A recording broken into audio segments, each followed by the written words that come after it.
Que a graça e a paz do nosso Senhor e Salvador Jesus Cristo vivo venha guardar nossa mente e o nosso coração nesse tempo que se chama hoje. Mais um dia para meditarmos nas Escrituras, mais um dia para falar sobre essa palavra que é viva, que é eficaz, que é mais cortante do que qualquer espada de dois gumes.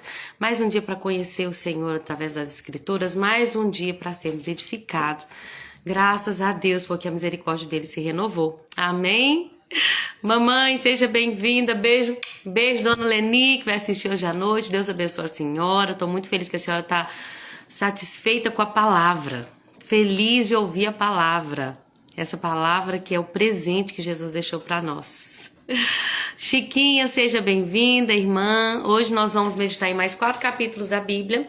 Vamos meditar em Jeremias, do capítulo 17, não é isso? Isso, do 17 até o 20. E assim nós vamos poder nos alimentar de mais essa porção, de mais esse pão no dia de hoje, amém? Enquanto as outras pessoas vão entrando, vamos fazer uma oração? Senhor Jesus, nós te agradecemos, porque tudo é por ti, tudo é para ti e a glória é tua, Senhor. Te agradecemos porque o Senhor pegou o nosso coração e tem moldado, Senhor, tem transformado o nosso coração. O Senhor tem nos ensinado, Senhor, a sermos como o Senhor é.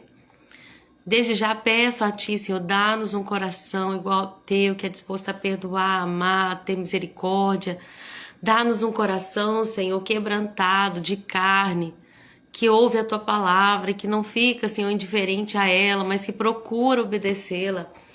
Dá-nos um coração obediente como o do nosso Senhor Jesus. Dá-nos um coração que Te ama, Senhor. Senhor, enquanto estivermos meditando nesses 4 capítulos tão fortes das Escrituras, que nós possamos aprender mais sobre Ti. Que venhamos, Senhor, sermos influenciados aqui pelo Teu Espírito, para sermos como Jeremias, ó Deus, fiéis, apesar da oposição, apesar da perseguição. Que nós não venhamos deixar de pregar a Tua palavra, que nós não venhamos deixar de viver o chamado, Senhor, a Tua vontade. Enquanto estivermos aqui, Senhor, ao vivo, e as pessoas que vão ver depois, eu te peço, o Espírito do Senhor, só o Senhor pode fazer isso. Capacita-nos a viver a Tua vontade, capacita-nos, Senhor, a compreender e a praticar tudo que foi falado aqui. Senhor, e que tudo isso seja para a Tua glória. Edifica os Teus filhos, aqueles que o Senhor tem levantado para ouvir essa live, só o Senhor pode fazer isso. Nenhum humano, nenhum ser humano, nenhum incentivo, Senhor, pode. Mas o Senhor pode levar alguém a abrir mão de 1 hora do seu dia para ouvir mais da Tua palavra. E eu te peço que o Senhor venha edificar esse povo. Que o Senhor venha preparar esses soldados, em nome de Jesus. Amém? Boa tarde, Ivonete, Sossô, minhas amigas amadas, irmãs em Cristo Jesus, companheiras de live. Amém, querida aluna. Deus te abençoe também. Então vamos começar? Vamos começar com Jeremias 17. Gente, a leitura de hoje está assim, incrível.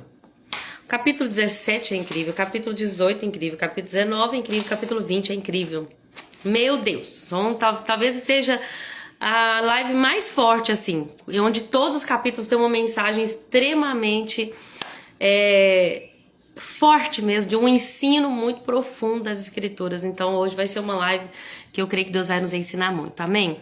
O capítulo 17, ele vai falar sobre confiança. É um dos capítulos mais conhecidos do livro de Jeremias, muito citado. O Espírito Santo sempre vai usar esse capítulo para falar comigo.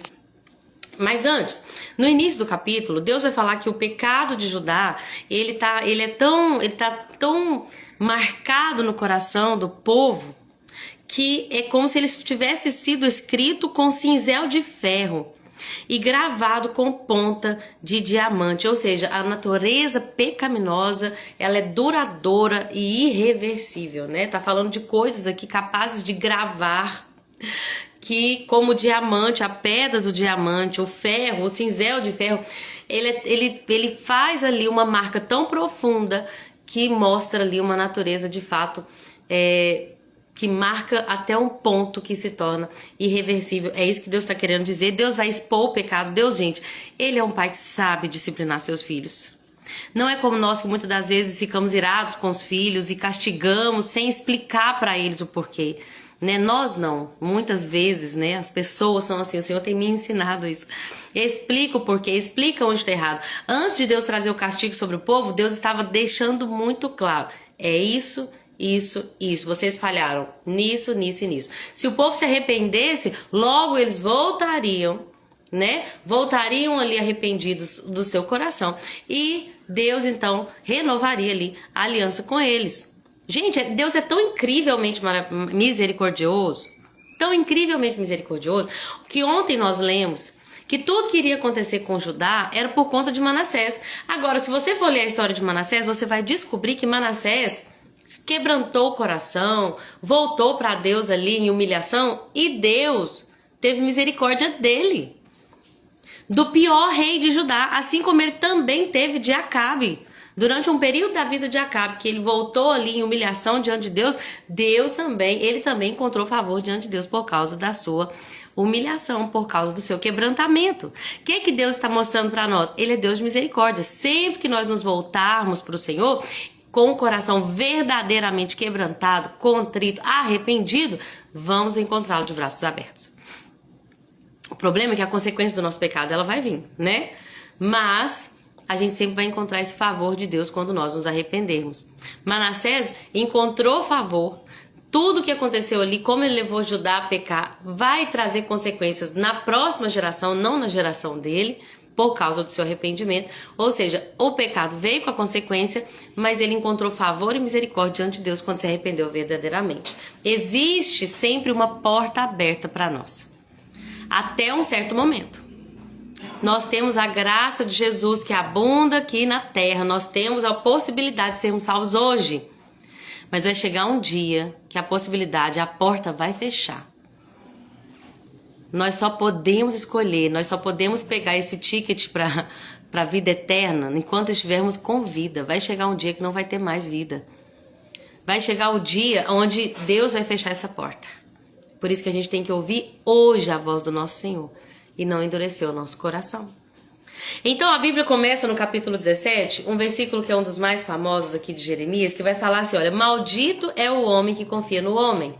Nessa versão vai falar, maldito é quem confia nas pessoas, quem se apoia na força humana e afasta o seu coração do Senhor. Muitas pessoas vão pegar esse versículo, gente, de uma maneira mal interpretando esse versículo, vão dizer o seguinte, que a gente não deve confiar em ninguém. Não dá para ter amigo, não dá para confiar em nenhum líder, não dá para confiar em nenhuma pessoa, porque a Bíblia diz que é maldito o homem que confia no homem. Não é exatamente isso que a Bíblia quer dizer. A Bíblia está dizendo assim, ó, maldito é aquele que confia nas pessoas, tem uma confiança tão excessiva nas pessoas, na força, no braço, na carne humana, ou seja, na ajuda do ser humano, que ele afasta o seu coração do Senhor. Então não é que nós nunca vamos ter amigo, não é que a gente nunca vai confiar em ninguém um segredo para pedir alguém para orar, não quer dizer que a gente tem que viver uma vida solitária, não é isso. O que inclusive aqui está falando que é o oposto, a pessoa que confia no homem é como alguém que vive no deserto, como um arbusto solitário. Que essa pessoa que ela sim, ela tá sozinha. Quem confia no homem, ela tá sozinha, mas quem confia no Senhor, ela é como uma árvore plantada junto ali ao riacho. Essa árvore, ela tem uma fonte inesgotável, porque o riacho é a fonte dela. Então pode vir o calor, a folha dela continua verde, ela sempre está dando fruto, ela não teme quando vem o calor. Por quê? Porque a confiança dela está no Senhor, é a fonte, é o manancial de água viva.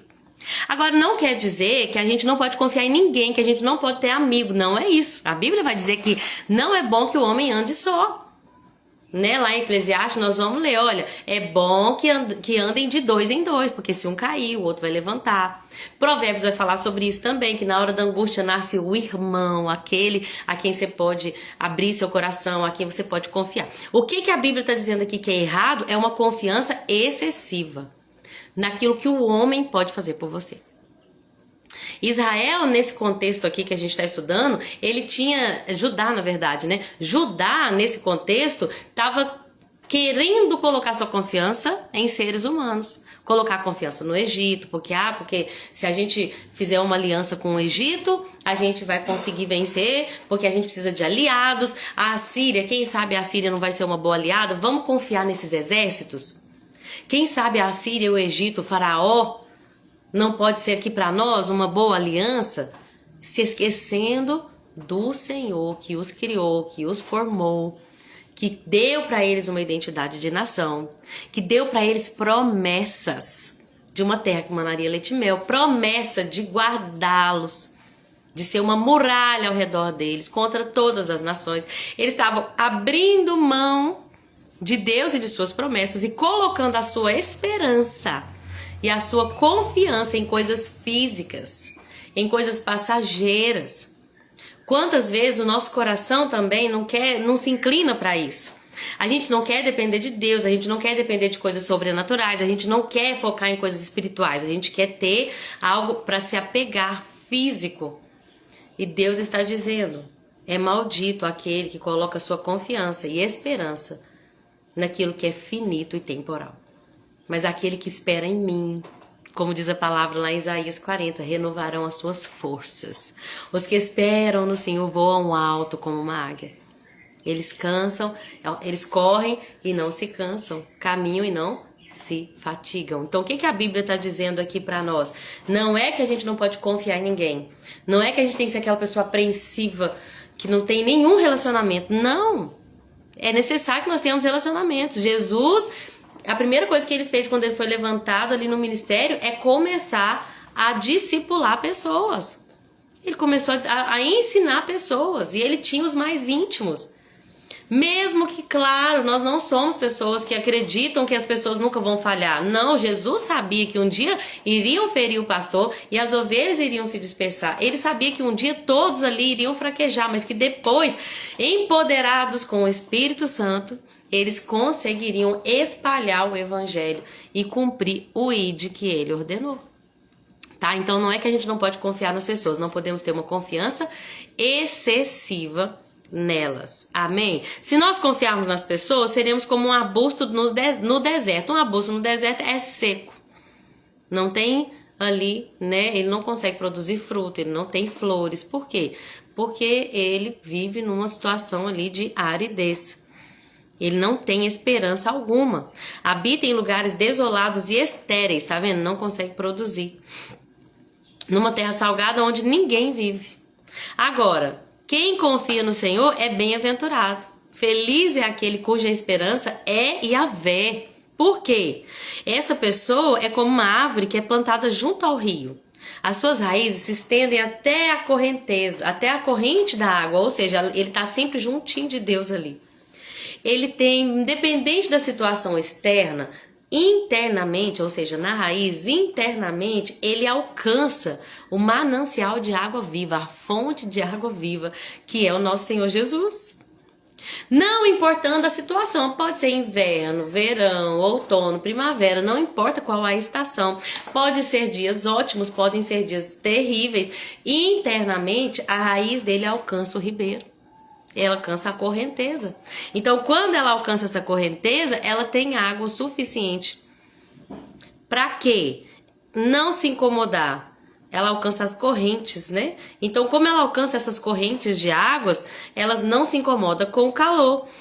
E a folha dela continua sempre verde. Não teme os longos meses de seca, ou seja, pode vir dias, meses, anos de dificuldades, de deserto.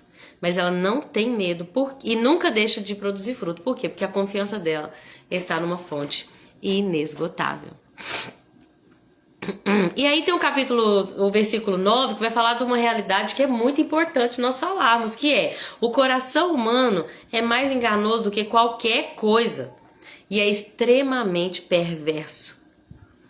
Quem sabe de fato o quanto é mal? Eu, o Senhor, examino o coração e provo os pensamentos. Dou a cada pessoa a devida recompensa de acordo com as suas ações.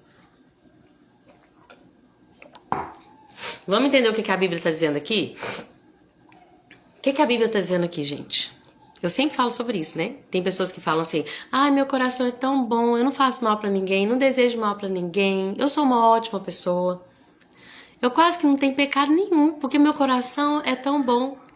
Vamos ver o que a Bíblia diz? Qual que é a verdade do nosso coração? A Bíblia diz que enganoso é o coração e desesperadamente corrupto. que significa isso, Lorena? Essa palavra é muito forte. O que a Bíblia está dizendo? Que o nosso coração tem uma tendência ao pecado. O que é a corrupção humana? É onde nós tínhamos um alvo e pecado significa errar o alvo. O que a Bíblia está dizendo é que nós temos uma natureza dentro de nós, uma natureza adâmica, que é pecaminosa e tendenciosa para o pecado. Por mais que exista um caminho certo, nosso coração está desesperado para se corromper para o pecado. É uma palavra muito forte, mas o que nós temos que entender? O que a Bíblia está dizendo aqui? A Bíblia está dizendo assim, olha, dentro de você tem uma natureza que precisa ser transformada. Se você, às vezes a gente fala assim, nossa, aquela pessoa é ótima, só falta Jesus. Não, gente, sem Jesus, não tem nada de bom em nós. Sabe quando fala assim, que a pessoa é uma pessoa tão gentil, só falta Jesus, como se Jesus fosse assim, a cerejinha do bolo. Não! Se Jesus não está na vida daquela pessoa, e se aquele coração não passou por, ou está passando por transformação, então aquela pessoa, ela está desesperadamente, está em um desespero de uma necessidade de transformação. O coração dela precisa de transformação. Ontem eu falei sobre essa nova natureza, quando a gente falou como que o etíope poderia mudar a cor da sua pele, como que o leopardo poderia tirar algumas ali das suas manchas, que não dá, das suas pintas. Então o que nós estamos entendendo aqui? Existe uma natureza dentro de nós que se inclina para o erro, que se inclina para a mentira. Ai, gente, eu caí numa bobagem de ver um vídeo de uma professora que pega uma pilha de livro e bate na cabeça de um menino de 4 anos. Não sei por que eu vi isso. Mas eu tô com isso na cabeça o dia inteiro, sabe? Magoada. Orei por essa professora, porque assim... a gente tem que orar, porque nenhuma pessoa merece ser lixada, né? Muitas vezes pessoas, assim, que acabam se tornando, né, conhecidas por um erro, elas correm esse grande risco. Mas assim... é tão difícil ver isso, sabe? Daí, depois que ela fez aquilo, por um momento, né? Bateu ali na cabeça daquele menino. Eu tenho certeza que ela não queria machucar ele. Eu creio que foi um repente ali. Mas que grande problema que gerou pra ela, porque ela amoleceu 6 dentes daquela criança. E aquela criança precisou, né, de ir pro dentista. Aí eles foram pesquisar, viram na câmera que ela bate ali nele. Sabe o que é o problema? Sabe o que acontece logo depois? Ela começa a gritar com ele, não, você que chora demais, vem aqui que eu vou limpar essa boca, vão lá no banheiro. E aí ela dá um jeitinho ali e depois fala que o menino caiu no banheiro. Sabe como é que o nosso coração é? Que a gente comete um pecado desse e por medo não se arrepende, não confessa. Eu me lembro há alguns anos, há muitos anos atrás, a escola que eu trabalhava, o diretor comprou um tablet. Comprou um iPad, né? Tablet da Apple, R$2.000 na época, que era muito dinheiro já. E aí, eu tinha uma agenda preta da escola, eu trabalhava como recepcionista. Isso deve ter uns 8 anos, talvez mais. Cecília não era nascida ainda. Acho que tinha mais de 8 anos, né? Tem uns 10 anos isso. Então, eu tava com a minha agenda preta na minha frente. E teve uma hora, e o tablet tinha uma capa preta. Então, teve uma hora que eu achei que tava escorando sobre a agenda. E eu fiz assim... E eu escutei um crack. Eu não acreditei na hora. Eu olhei assim, eu fingi, dei uma de boba. Já era crente, tá? Só abri um detalhe com abre aspas, já era crente. Eu fiquei meio impressionada com o que aconteceu, eu nem quis ver. Tirei o tablet de perto, guardei. Quando foi à noite, o diretor pegou o tablet e falou assim, gente, quem quebrou o tablet? E eu não falei nada. Só que tem uma coisa, né? Eu já era crente, por mais que eu não tive ali a sabedoria, por mais que eu não permiti naquele momento, eu não tinha maturidade para confessar naquele momento, eu não consegui dormir de noite, porque aí eu já tinha o Espírito Santo, né? Você quebrou e você não falou, você quebrou e você não confessou, você fez o errado, você não assumiu. E ai, gente, né? Antigamente eu diria como é difícil ser crente. Não, na verdade é ótimo, porque eu não sei como que as pessoas convivem com suas próprias consciências, com corações tão pecaminosos, sem o Espírito Santo, sem a lavagem, né? Sem o Espírito Santo lavar o seu coração. E aí, quando foi no outro dia, chamei meu chefe e pedi 1 milhão de desculpas, principalmente pelo fato de não ter confessado na hora, e falei com ele. Falei que iria pagar pelo... Acabou que ele falou que não precisava e tal. Mas, gente, vocês conseguem ver o tanto que o nosso coração é corrupto? Que para fugir de problemas, a gente omite fatos. que para sair melhor, muitas das vezes, a gente se inclina para uma omissão, para uma mentirinha, para tirar uma vantagem daquilo que não nos é de direito, acima das outras pessoas. Nosso coração é desesperadamente corrupto. Ele está desesperado por redenção. Por alguém que compra esse coração e fala, eu vou pagar o preço desse pecado. Graças a Deus que nós temos Jesus. Porque em Jesus nós recebemos uma nova natureza. Lá em Gálatas a gente vai ver que existe uma luta interna em cada um que recebeu o Espírito Santo, cada um que nasceu de novo pela fé em Cristo Jesus, que agora é influenciado pelo Espírito, mas que ainda tem um coração que está sendo trabalhado. Então nós temos uma luta dentro de nós mesmos, uma luta interna, que é carne, que é o coração, né? A carne, que é corrupta, desesperadamente corrupta, que é perversa, que se inclina para o pecado, que se inclina para as vantagens, que se inclina para tudo que o mundo pode nos dar, para como a gente pode sobressair, que se inclina para o conforto, que se inclina para o prazer, que se inclina para a idolatria, que se inclina para todo tipo de pecado, para o orgulho, mas nós recebemos o Espírito de Cristo Jesus, o Espírito Santo, o Espírito do Senhor, que vai trabalhar em nós o amor, a alegria, a paz, a paciência, a benignidade, a bondade, a fidelidade, a mansidão e o domínio próprio. A pergunta é, quem está dominando a nossa vida? A palavra coração, quando a gente pega ela e estuda essa palavra no original hebraico, ela significa o centro das emoções, dos nossos pensamentos e da nossa vontade. É também aonde reside o intelecto e as decisões. Ou seja, quando a gente fala de coração, a gente está se referindo à nossa mente ou à nossa alma. E aí o que a gente tem que entender é o seguinte, quando a gente recebe Jesus, o nosso espírito, que antes estava morto por causa do pecado e por causa da incredulidade, nós recebemos o espírito. O nosso espírito, naquele momento, é avivado ali. Aquilo que estava morto ganha vida. Só que nós continuamos com a nossa carne, que precisa ser santificada pelo Espírito Santo. Então, o nosso espírito está pronto, foi restaurado, foi redimido. A nossa alma, que é aquilo que precisa ser salva, ela vai ser transformada, né, com o agir do Espírito Santo, e o nosso corpo continua, né, até que a gente morra ou sejamos arrebatados, e então nós vamos receber um corpo transformado. Fato é, gente, para terminar isso aqui, que nós precisamos de Jesus. É isso. Nós precisamos de ter um coração transformado. Um coração que é incentivado pelo Espírito e não mais pela nossa carne, não mais pelos nossos desejos, amém? E me ajudem a orar por essa professora que não sai da minha cabeça, gente. Pelo que eu entendi, ela tinha voltado a dar aula na segunda-feira, depois de 2 semanas afastada por causa de problemas de saúde. Eu sei que no nosso coração corrupto, a primeira coisa que a gente sente é raiva, principalmente eu que tenho um filho de 3 anos. A gente sente ira, só que o Senhor nos leva a perdoar, a amar, a olhar para ela com um olhar de amor. Né? Eu como professora já passei raiva, só que a gente nunca pensa em descontar, né? Com ira, mas Jesus, oremos por ela, amém? Eu acho que esse que é a atitude certa, essa que é a atitude certa.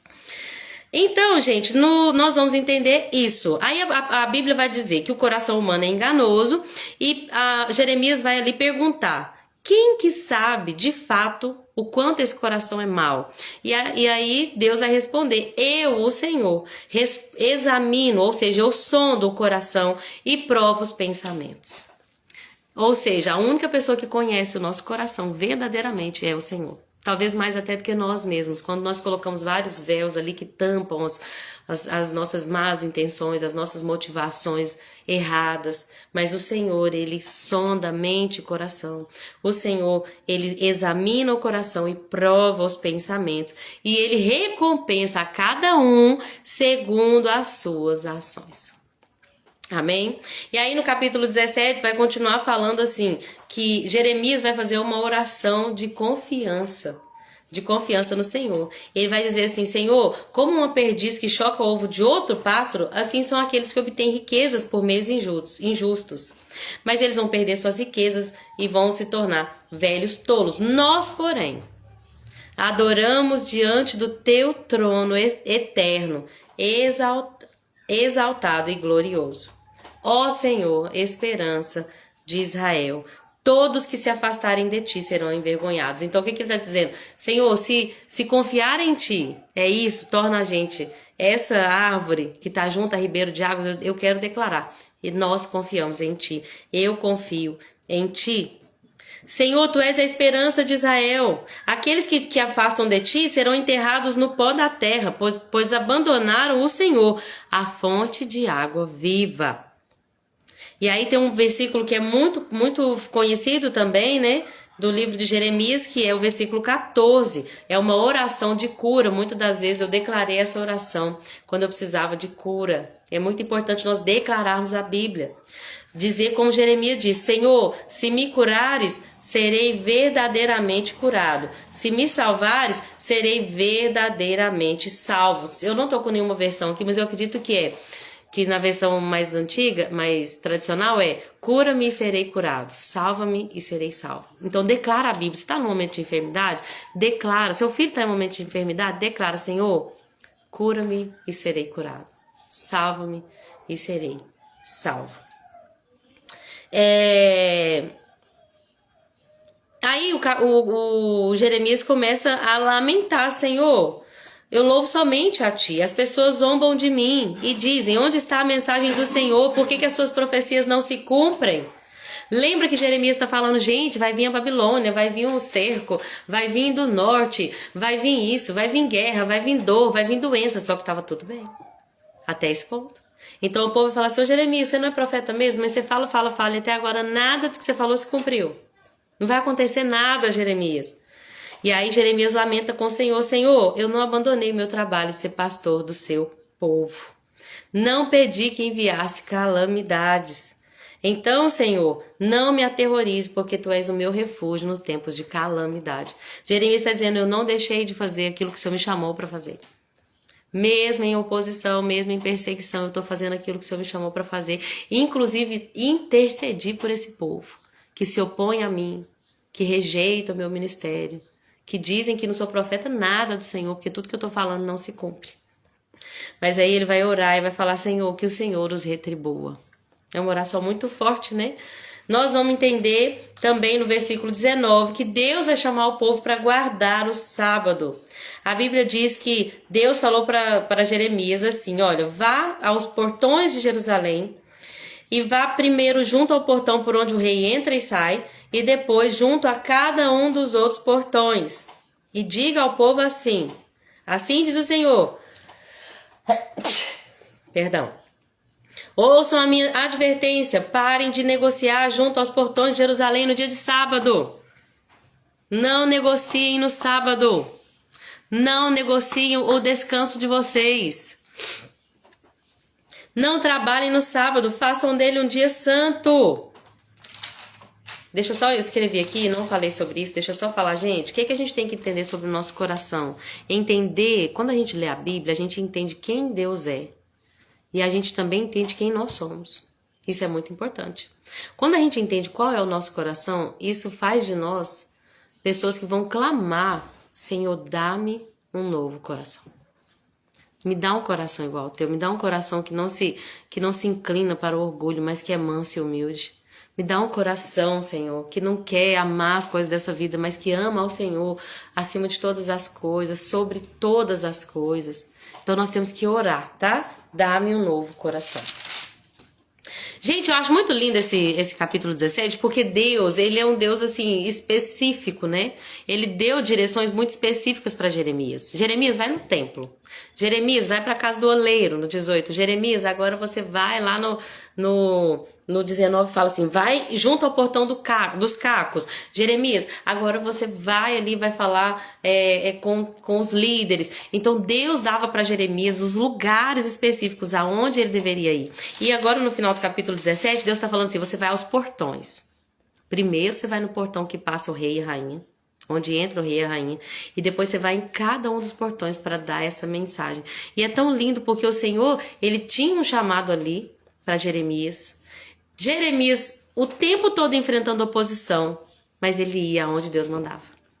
Deus mandou, você vai falar essa mensagem aqui, junto desse portão, e você vai repetir essa mensagem em cada um dos outros portões. E isso não era um trabalho muito seguro, não era um trabalho muito gostoso, né? Eu tô aqui, eu falo da live, até hoje não apareceu nenhum hater, ninguém pra criticar, pra comentar que eu falei coisa errada, que eu sou, sei lá, sensacionalista, fanática. Às vezes as pessoas vêm e falam, ai, que benção que tá sendo a live. É fácil, né? E quando Deus me mandar para ir para lugares que não será muito receptiva a palavra? É isso que a gente tem que pensar. Jeremias ia aonde Deus o ordenava. E ele passava por perseguição, por opressão e por dificuldades. Se um dia aparecer um hater, né? Nós vamos orar por ele. Nós vamos perdoar, amar e enfim, a questão que nós temos que pensar é, Deus quer de nós obediência. E nós temos que ser como Jeremias, obedientes. Amém? Que ele também aponta para o nosso Senhor Jesus, que foi obediente também até a morte.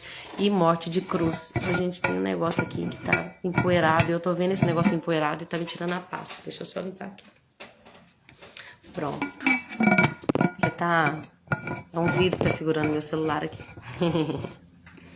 Pronto. Então vamos lá. Jeremias vai falar nos portões sobre a importância de guardar o sábado. Por quê? Deus deu leis para o povo de Israel. Leis que, segundo lá no Novo Testamento, eram sombras que apontavam para Jesus. A Bíblia diz que Jesus veio para cumprir a lei.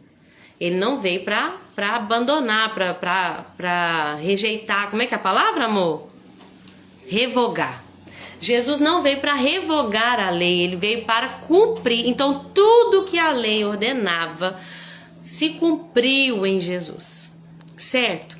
Uma das coisas que Deus mandou que o povo de Israel cumprisse era que eles guardassem o sábado. O que significa o sábado, gente? Lembra que lá no jardim havia um descanso total? As pessoas ali, né, Adão e Eva, podiam descansar. Eles não tinham que correr atrás de nada, eles não tinham que ser bem-sucedidos e por isso precisavam se esforçar. Não tinha esforço nesse sentido, de trabalho, de correr atrás, porque Deus enviava para eles tudo que eles precisavam. Eles não precisavam de roupa porque não tinha frio, não tinha calor, não tinha isso. Eles tinham um ambiente perfeito, que não precisava nem de roupa, não precisava de proteção contra a chuva. Por quê? A Bíblia diz que no jardim, o orvalho que vinha dentro da terra regava tudo ali, nem chuva precisava. Tanto que a primeira chuva que veio foi quando Noé veio ali pregando o dilúvio. Por isso que as pessoas achavam que Noé era louco, nunca tinha caído água do céu. O orvalho vinha da terra e regava. Paz do Senhor Jesus, irmão Marquinhos, seja bem-vindo. E a Regina tá aqui conosco também. Oi, Regina, que saudade de você, espero que você esteja bem, viu? Deus abençoe. Deixa eu ver se eu cumprimentei. Acho que não cumprimentei a Cacá e a Tia Má, cumprimentei? Tô numa falação hoje, gente, misericórdia. Sejam todos bem-vindos, Jesus abençoe vocês, viu? Então, gente, não tinha esforço humano. Por quê? Porque Deus dava tudo que eles precisavam.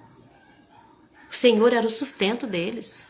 Deus criou um jardim perfeito, com frutas, com tudo assim da maior qualidade. Não tinha bicho que comia a fruta, não tinha perigo nenhum, não tinha morte nem de animais, não tinha predadores. Não tinha leão que comia cordeiro, não tinha nada disso, não tinha. A Bíblia diz que os animais, eles eram todos ali herbívoros, eles comiam mato. Tá? Era assim o lugar perfeito de perfeito descanso. Só que o pecado fez eles saírem do descanso. Então agora, homens, vocês vão ter que trabalhar e suar, porque vai ser no suor do teu rosto que você vai conseguir qualquer coisa nessa terra. Porque você quis sair do descanso. Você vai ter que se esforçar para ter qualquer coisa. Nós, mulheres, vamos ter que esforçar para frutificar, para dar luz a filhos. O que antes talvez era uma coisa simples, não sei como, não sei que mecanismo, mas agora tem as dores de parto, ou seja, para frutificar, precisaria também e eu tô falando, tô no primeiro capítulo, o sangue de Jesus tem poder. Mas o que a Bíblia quer dizer então? Quando Deus separou Abraão e falou, eu vou fazer de ti uma grande nação, a nação vai ser minha, eu vou ensinar para vocês a entrar no descanso. Para vocês, o que acontece? O sábado, quando Deus falou assim, ó, vocês têm que guardar o sábado, o que ele estava dizendo? Vocês devem descansar um dia por semana, não vão trabalhar. O que Deus estava fazendo? Ele estava apontando para Jesus, que é aquele foi confundido com o jardineiro, que é aquele que estava no jardim. O sábado, ele apontava para o descanso espiritual que nós encontramos em Jesus. E o descanso eterno que nós vamos ter nele também. Então, quando Deus manda o povo guardar o sábado, eles estão dizendo assim, ó, saia do controle, pelo menos um dia na semana, concentrem-se nas coisas espirituais. Adorem a Deus com a sua vida, esqueçam, porque tem que ter dinheiro, porque tem que fazer dinheiro, porque tem que trabalhar, porque tem que arrumar a casa. Pelo menos uma vez na semana, tirem um dia para vocês descansarem. Deus deu essa regra. Eu amo o Senhor. Se Deus não é gente. Deus falou pro povo, por favor, trabalha só 6 dias, descansa no 7º, descansa em mim. A Bíblia diz lá em Colossenses 2, eu queria ler com vocês para deixar isso bem colocado aqui. Colossenses 2, versículo 16 e 17, Paulo vai falar o seguinte, ó. Portanto, não deixe que ninguém condene vocês pelo que vocês comem ou bebem, ou por não celebrarem certos dias santos, ou as cerimônias da lua nova, ou os sábados. Pois essas coisas são apenas sombras da realidade futura, que é o próprio Cristo. Jesus é essa realidade. Então o que a gente vai entender aqui? O sábado apontava para Jesus. E aqui Deus está falando, vocês estão deixando de guardar o sábado. E eu amei que essa versão aqui fala assim, olha, parem de negociar no dia de sábado. E enquanto eu falava aqui na live mesmo, Deus falou comigo, fale isso. Eu falei isso para os meus filhos, não negociem o sábado, não negociem o descanso, não negociem Jesus Cristo, que é o descanso. Eu amo Jesus, mas eu não abro mão do pecado. Eu amo Jesus, mas eu vivo os meus desejos, do meu coração corrupto. Eu amo Jesus, mas eu não procuro saber qual é a vontade dele, porque eu tenho a minha e eu preciso viver, porque se não for eu. E aí Deus está dizendo, olha, se vocês me obedecerem, está falando para o povo de Israel, se vocês me obedecerem, deixando de negociar, de comprar e vender no sábado, que eu mandei vocês descansarem, que aponta para o meu filho, se vocês obedecerem, então sempre vai haver um descendente de Davi, o rei vai sempre passar por essa porta. Agora, se vocês desobedecerem, então eu vou colocar fogo nesses portões. Uma mensagem dura ou não? Ele foi lá no portão para falar com o povo, ó, se obedecer, beleza. Sempre o rei vai passar por aqui, sempre vai ter um descendente de Davi aqui. Mas se vocês desobedecerem, esses portões que vocês estão vendo aqui vão ser queimados. Ninguém queria ouvir isso, né, gente?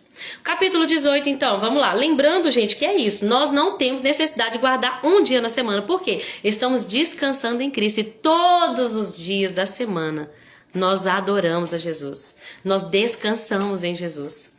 Não tem um dia específico. É tudo que a gente faz, da hora que a gente acorda até a hora de a gente dormir, quando a gente come, quando a gente bebe, a gente faz tudo para a glória de Deus. Então o descanso se cumpriu em Cristo. O próprio Jesus vai falar, eu sou o Senhor do sábado. Eu sou o Senhor do descanso. Então descansa em mim, você não precisa de uma regra mais para descansar em mim, você pode descansar o tempo todo na minha presença. Capítulo 18, nós vamos ver que Deus vai falar para Jeremias o seguinte, Jeremias, desça até a casa do oleiro e eu vou falar com você ali. Né? Todo mundo que é crente aqui há mais de 5 anos, pelo menos, já viu muitas pregações sobre Jeremias na casa do oleiro. Inclusive, muitas pessoas vão até falar bastante sobre isso, nesse sentido da misericórdia de Deus, de como ele nos molda. É importante também, só que eu quero trazer mais no contexto do capítulo, tá bom? A princípio. Inclusive, muitas pessoas vão falar que Jeremias teve que descer, então significa que Deus estava levando ele assim a se humilhar para que Deus falasse com ele. E tudo isso é muito válido também. Mas vamos entender o contexto? Deus manda Jeremias ir para a casa do oleiro. O que é o oleiro? É aquele homem que senta e que molda o barro numa roda, né? A roda vai girando e ele vai ali moldando aquele barro com sua própria mão, dependendo do molde que ele quer fazer. Ele vai trabalhando na roda para criar objetos, né, artesanais, como vasos e objetos de decoração, mas sempre nesse sentido, né, do vaso, de barro. E aí a Bíblia diz que ele foi lá, viu como Deus é visual? Vai no portão e fala para as pessoas, esse portão não sei queimar. Vai na casa do oleiro e veja. Eu amo essa didática de Deus. Então Deus manda ele lá para o oleiro, para a casa do oleiro, e ele viu que o oleiro estava trabalhando na roda. Até me lembro de Jesus falar, olha, meu pai está trabalhando e eu trabalho também. Ele estava trabalhando na roda. Quando ele estava moldando o vaso, o barro ali, naquele momento, Israel ele é comparado com algo que é maleável. Tá? Agora nós estamos falando de um Israel que ainda é moldável, existe uma porta de oportunidade ali para ele ainda, existe uma oportunidade, existe ainda uma brecha. E então a Bíblia diz que o oleiro estava trabalhando, mas aconteceu um problema, o barro não saiu como o oleiro desejava. Então o que o oleiro fez com o barro? Amassou e começou de novo. E aí Deus vai dar a mensagem para Jeremias. Olha que mensagem linda. Ele vai dizer, será que eu não posso fazer com Israel a mesma coisa que o oleiro faz com o barro? Aí ele vai falar o quê? O que é que Deus pode fazer? Israel, se eu falar com uma nação, você vai ser destruída, você vai ser derrubada, você vai ser arrancada. Mas se essa nação se arrepender, eu tenho capacidade de não destruir essa nação. Se ela abandonar os seus maus caminhos, ela tem uma oportunidade de ser de novo moldada. Mas, se a nação que eu prometi, que eu iria plantar, edificar, essa nação começar a praticar o mal e não se arrepender e não me obedecer, eu não vou abençoar como eu havia declarado.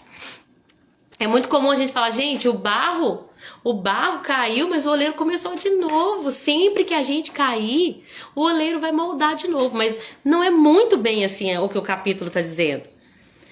É claro que o capítulo demonstra misericórdia, mas a gente vai entender que Deus está abrindo uma oportunidade para as pessoas. Ó, eu falei que iria destruir, mas se vocês se arrependerem, eu vou moldar de novo. Agora, se eu falei que iria abençoar e essa nação se corrompe e não volta para mim, tudo que eu falei que iria fazer não será feito como declarado. Isso é muito sério. Às vezes a gente vê a misericórdia de Deus e esquece do juízo. A gente vê que Deus é misericordioso, mas esquece que ele é justo. Deus está dizendo, se arrepender, vai achar de novo graça diante de mim. Mas se continuar endurecido o vosso coração, não dá para moldar mais. Então nós entendendo que Deus é um Deus de recomeço. Olha, se ele diz para a nação, vamos falar uma nação pagã, ele falou para a Síria, eu vou te destruir, você vai ser destruída, seus filhos vão ser queimados, as mulheres vão se tornar viúvas. Mas se a Síria se arrepender, que foi exatamente o que aconteceu com Nínive, quando Jonas foi pregar em Nínive, que é o quê? A capital da Síria, se eu não estiver errado. Amor, Nínive é a capital da Síria? Então, quando Jonas prega em Nínive, que Jonas... Obrigado, viu? Quando Jonas prega em Nínive, o que acontece? O povo se arrepende. A capital da Assíria, inimigos de Deus, gente. Inimigos do povo de Deus, né? Povo pagão. Jonas vai lá, a contra da vontade dele, né? Ele vai pregar a mensagem em Nínive e o povo vai se arrepender e Deus vai ter misericórdia deles. Então nós temos que entender, gente, que existe uma oportunidade, mas existe uma parte que nos cabe, que é o arrependimento. Sempre que nos arrependermos, ou seja, sempre que estivermos maleáveis, vai ter uma chance para nós. Deus vai nos moldar, Deus vai começar de novo, porque Deus é Deus de recomeço. Agora existe um contraste no capítulo 19, que Deus vai mandar Jeremias agora não ao oleiro. Israel não é mais representado como barro, que é maleável. Israel vai ser representado no capítulo 19 como um vaso pronto e, portanto, endurecido, que vai ser quebrado e que vai virar cacos. Cacos esses que não podem mais ser ajuntados, ou seja, vai ser irreversível. Que de fato foi, né? Não teve volta. Por mais que os profetas pregaram, o povo não se arrependeu, o castigo veio. A desolação para Israel veio. Graças a Deus que a misericórdia dele permitiu que aquela nação não fosse destruída. Pelo amor que ele tinha a Abraão, Isaac e Jacó, ele ainda guardou a nação de Israel. Mas o castigo foi irreversível. Babilônia veio, queimou, destruiu os muros, queimou os portões, destruiu o templo, ficou tudo ali em ruínas, muitas mortes, muita dor, muita fome, muita doença, muita guerra, pessoas exiladas, perdendo tudo que eles tinham e sendo enviados para servir, né, como escravos na Babilônia, muitos ali eunucos, servindo nos palácios como Daniel e os seus amigos. Amém? Tá dando para entender, gente? Fala aí para mim, por favor. Antes de falar do capítulo 19, de contrastar Israel como sendo o barro maleável do capítulo 18, mas no capítulo 19 como esse vaso endurecido que vai ser quebrado de maneira irreversível, o capítulo 18, Jeremias vai falar com Deus que estava acontecendo um problema ali. Jeremias estava sofrendo uma conspiração por parte do povo. A Bíblia diz assim, ó: então o povo disse, versículo 18, venham, vamos planejar um jeito de nos livrarmos de Jeremias. Gente, pelo amor de Deus, quem quer ficar escutando isso? Vai queimar o portão, seus filhos vão morrer, vocês vão ter que comer seus filhos. Ah não, que mensagem dura, que mensagem chata. Vamos ver uma coisa legal? Vamos ver um videozinho na internet? Até hoje, né, gente?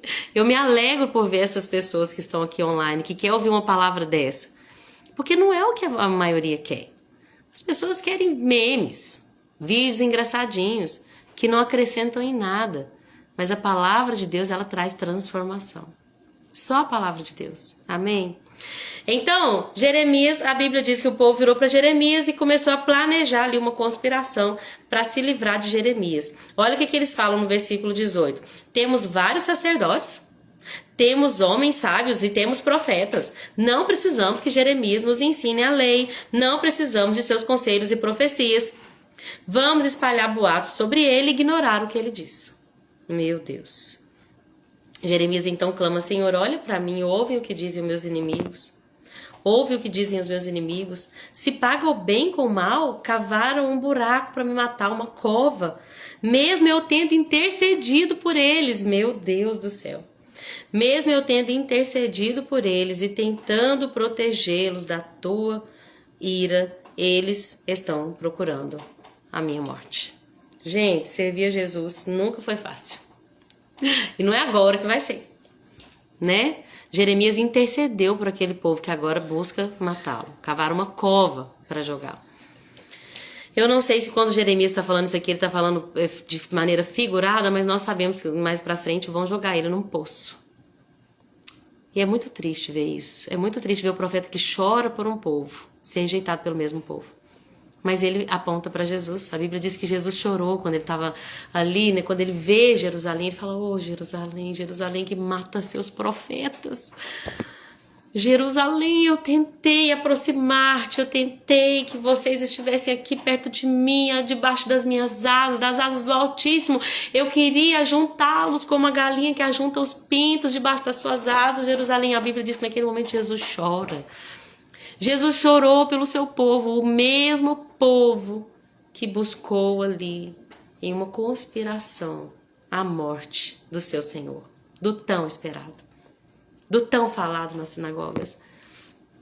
Esse Jesus chorão, e eu digo isso em comparação com o profeta que era chamado de chorão, e eu digo com o maior respeito, esse que chorava pelo povo dele, assim como o profeta também foi oprimido. Encontrou oposição, encontrou perseguição por parte do seu povo. Não pensemos que o chamado é uma coisa assim linda e perfeita e que sempre vai ser mar de rosas. Não. O melhor do chamado é a presença de Deus. Jeremias vai dizer, Senhor, o Senhor é a minha fortaleza. Mesmo quando não tem ninguém, o Senhor é a minha rocha, é a minha fortaleza. Mas não é fácil, né, gente? No capítulo 19, então, a gente vai ver esse contraste. No capítulo 18, Israel é visto como um vaso, um barro na mão do oleiro, ou seja, algo maleável. Mas no 19, Deus fala para Jeremias, Jeremias, vá comprar um vaso de barro. Se o vaso já está pronto, ele está duro, certo?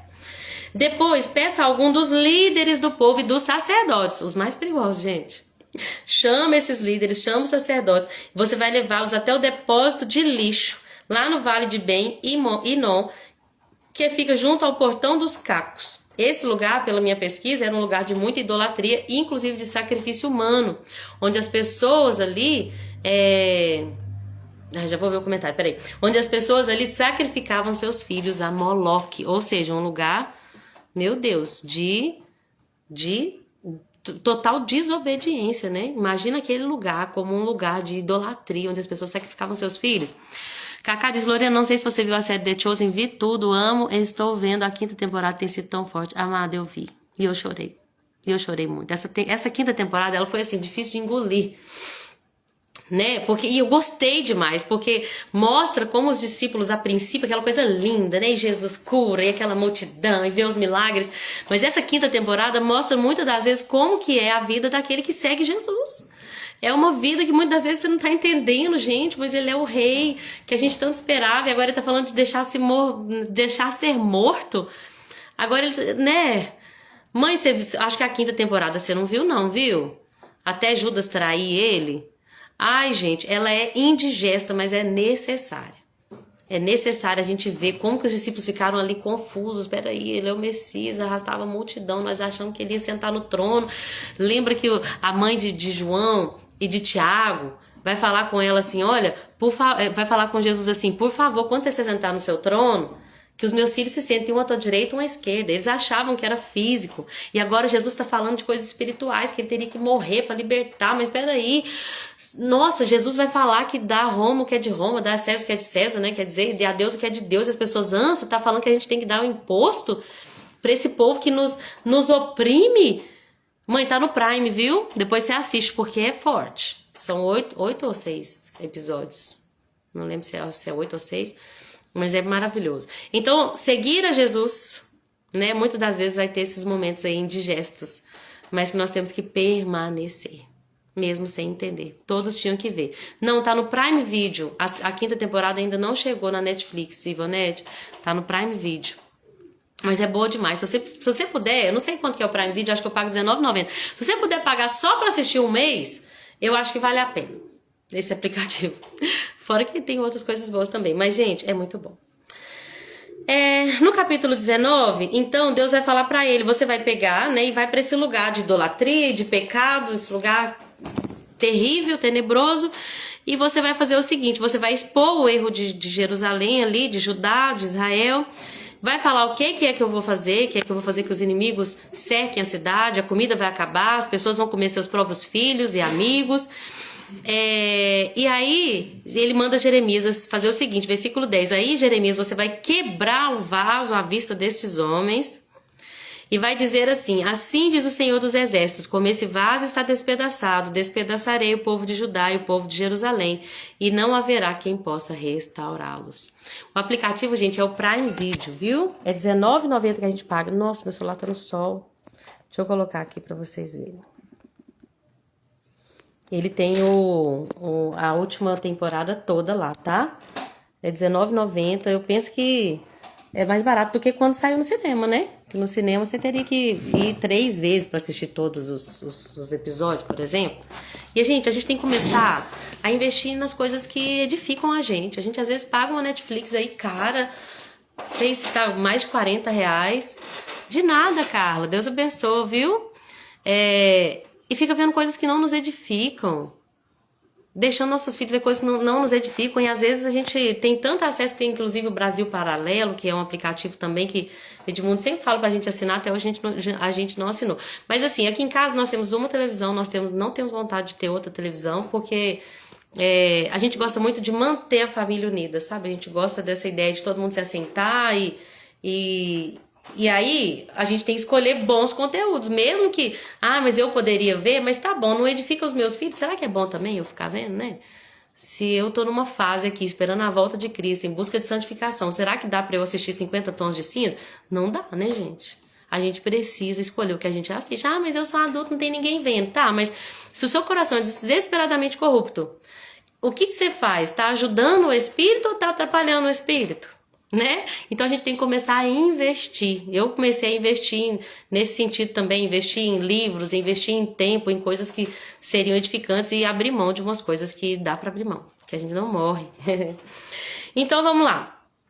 Jeremias então quebra aquele vaso, deixando a entender que, ó, não vai dar mais para restaurar vocês.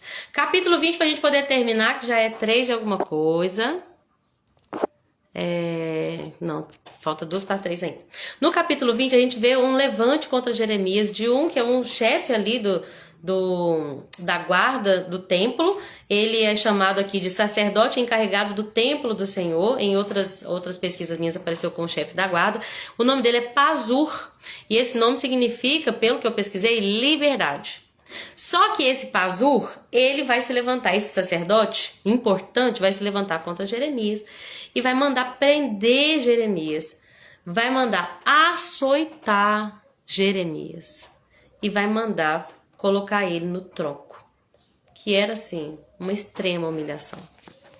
Prender alguém, açoitar alguém e amarrar no tronco, à vista de todos.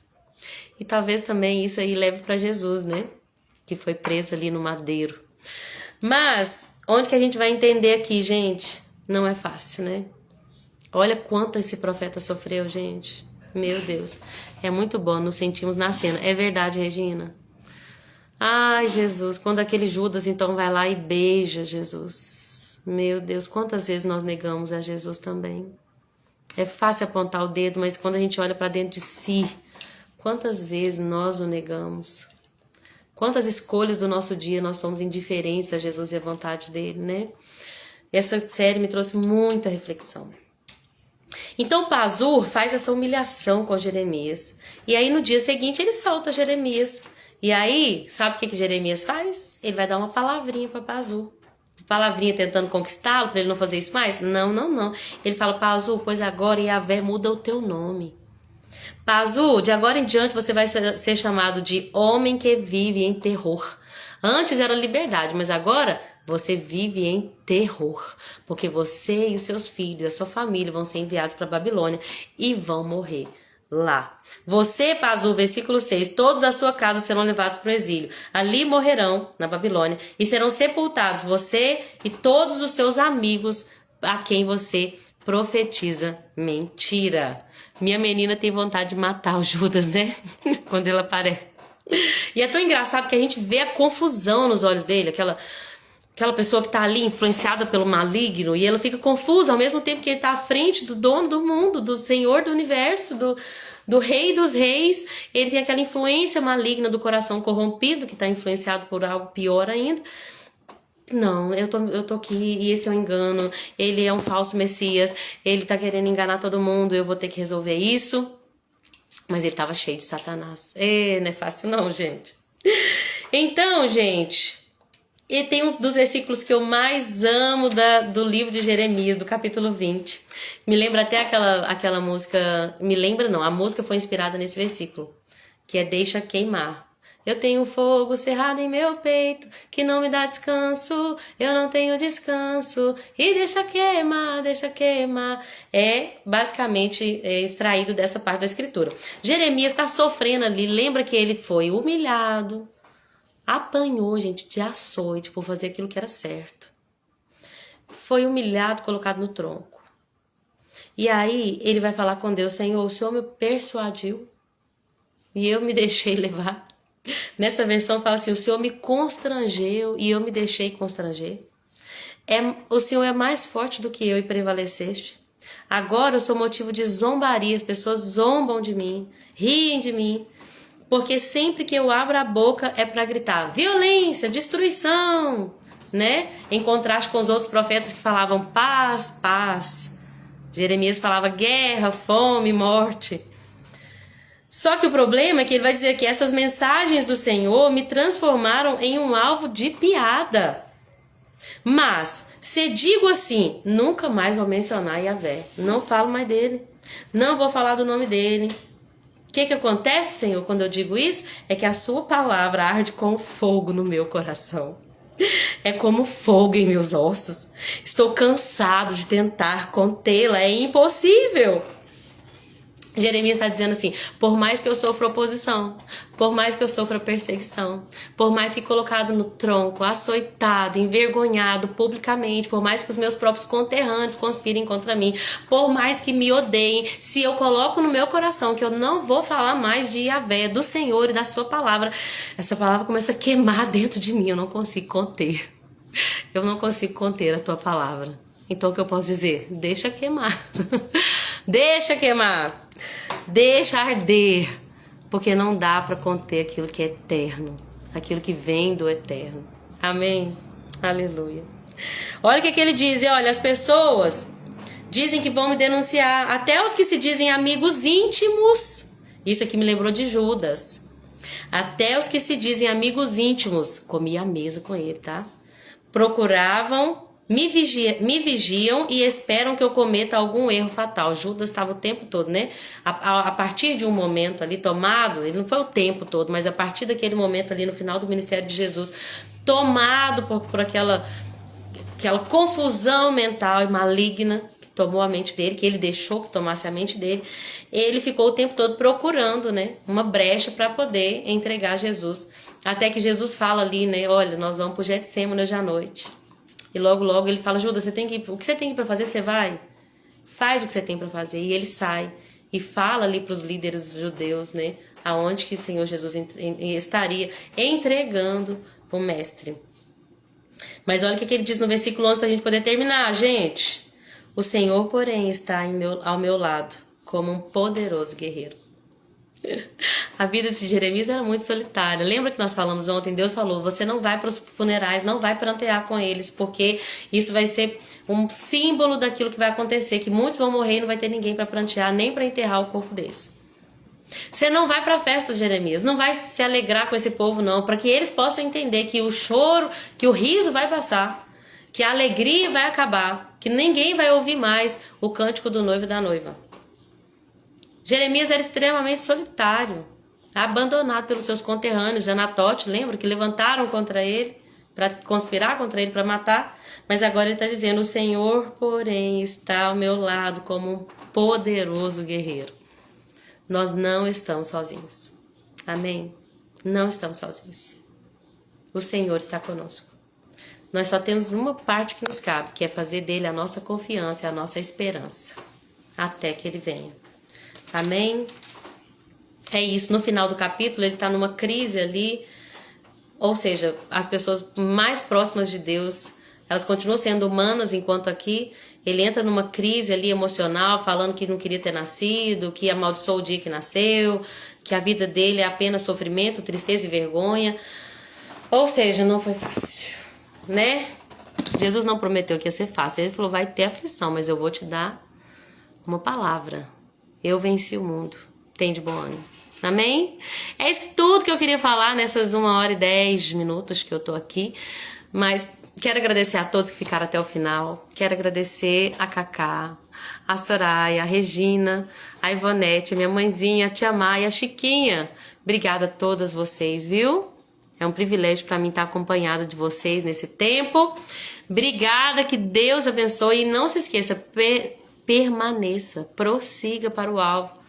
Mesmo nos dias maus, creia que o Senhor é o forte guerreiro que não nos abandonou. Eu que agradeço, Sossô, pelo tempo de vocês para estar aqui comigo. Obrigada, viu? Obrigada a todas vocês. Obrigada a quem assistiu depois. Beijo e até amanhã, né? Capítulo 21 até o 24, em dia com a leitura bíblica. Glória a Deus. E segunda a gente volta. Amém, Cacá. Deus te abençoe também. Prazer pra mim estar aqui, viu? É obediência, né? Deus manda, a gente obedece. Glória a Deus, sempre aprendendo. Eu também, gente, tem sido tão bom pra mim. Vocês acham que eu tô fazendo isso? É pra obedecer, mas vocês acham assim que eu não tiro tanto proveito disso, gente? Meu Deus. Eu aprendo demais pras lives. Nossa, tem sido enriquecedor demais. E quando a gente fala, a gente aprende ainda mais, que a gente memoriza, a fé vem pelo ouvir, então quando eu falo, eu ouço, meu coração é de fé, então tem sido bênção para todo mundo, né?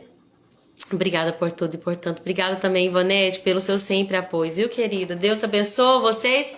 Beijinho com Deus. Marquinho tá aí também, Regina? Que bom. Marquinho nossa, trouxe muita alegria para nós, né? Desde o início aqui da congregação, lendo a Bíblia, né, ano passado e relendo esse ano.